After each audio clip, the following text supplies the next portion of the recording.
तर आताच एक महत्त्वाची बातमी हाती लागलेली आहे। विधानसभा उपाध्यक्ष नरहरी झिरवळ यांचा रक्तदाब कमी झाल्यामुळे लगेचच तातडीने डॉक्टरांना बोलावण्यात आले आहे। मंत्रालयात ही घटना घडते। आमदार सुनील भुसरा आणि खासदार हेमंत सावरा हे देखील त्यांच्या सोबत यावेळी आहे। तर धनगर समाजाला आदिवासी समाजात समाविष्ट करू नये या मागणीसाठी मंत्रालयात ठिय्या आंदोलन करण्यात आलं। दरम्यान मंत्रालयाच्या इमारतीवरून उडी मारून घोषणाबाजी करून त्यांनी यावेळी निषेध व्यक्त केलाय।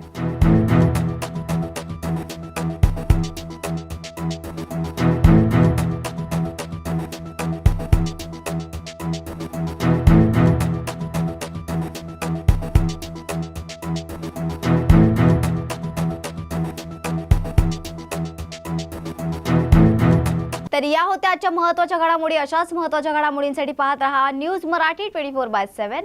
नवा भारत नवा विचार।